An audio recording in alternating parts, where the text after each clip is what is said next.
মানবিক করিডোর নিয়ে আমরা দেখলাম যে পররাষ্ট্র উপদেষ্টা একটি বক্তব্য দিয়েছেন যে তারা মানবিক করিডোরের ব্যাপারে খুব ইতিবাচক, কিন্তু আজকে প্রধান উপদেষ্টার দপ্তর থেকে তার প্রেস সচিব বলেছেন যে মানবিক করিডোর নিয়ে কোনো কথা বা আলোচনা জাতিসংঘ বা কারোর সঙ্গে হয়নি।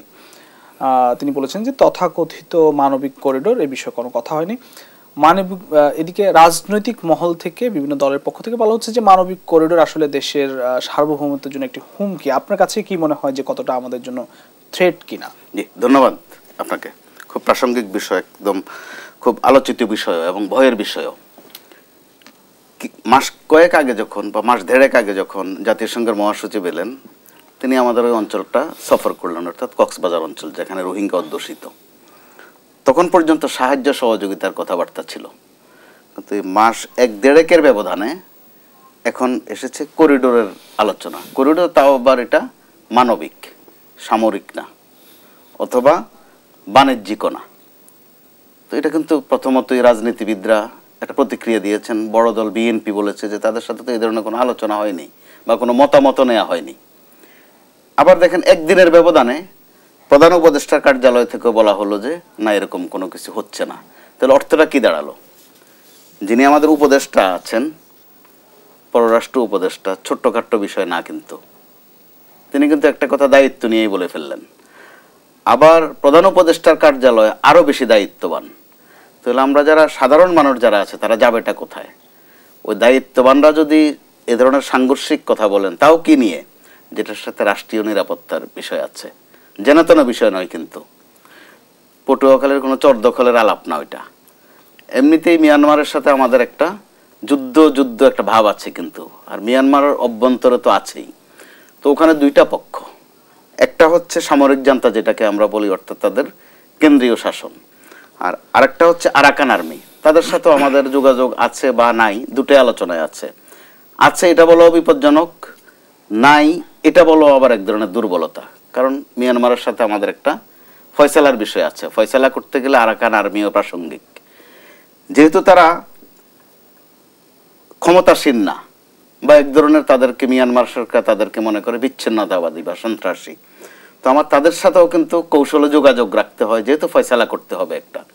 আবার মিয়ানমারের সামরিক জান্তা যারা একসময় রেসপন্সে করতো না, তারা মাস দুয়েক আগে আমাদের প্রধান উপদেষ্টার সাথে কোথাও না কোথাও একটা তাদের কারো না কারো দেখা হয়েছে, সুন্দর আলাপ হয়েছে। ওটাও ছিল আমাদের জন্য ভালো খবর। ব্যাংককে, জি, কিন্তু বিমস্টেক সম্মেলনে তো সেখানে যখন এখন একটু লুকোচুরি, আবার দু ধরনের কথাবার্তা, এগুলো কিন্তু সংশয় জায়গায়। এই কারণে একদিকে ভারতের সাথে আমরা একটা বাজে অবস্থায় আছি, আবার পাকিস্তান ভারতও এক ধরনের যুদ্ধ ভাব আছে।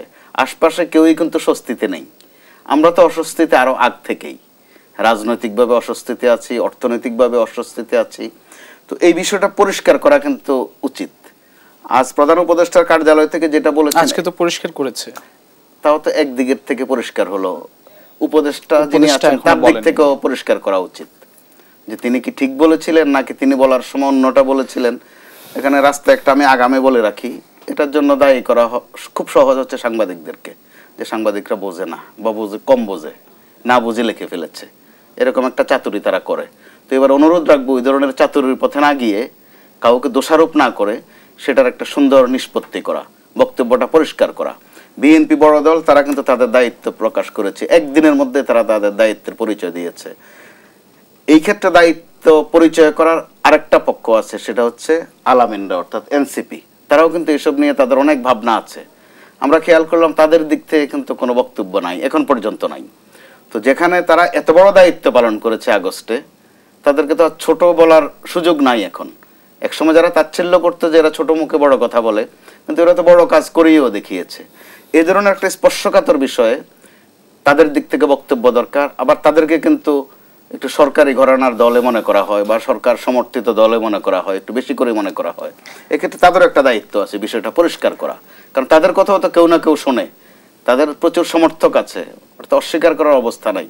আবার যেহেতু তারা ফ্রন্ট লাইনার আগস্ট আন্দোলনের, সেই সূত্রেও তাদের একটা বাড়তি দায়িত্ব আছে এই বিষয়টা পরিষ্কার করার, যে তারা সরকারকে এই বিষয়ে কি বলবে, অথবা সরকারে তাদের যে দুই একজন প্রতিনিধি আছেন তাদের সাথে তাদের কোনো কথাবার্তা হয়েছিল কিনা এটা নিয়ে, এটা কিন্তু জিজ্ঞাসার একটা দাবি রাখে।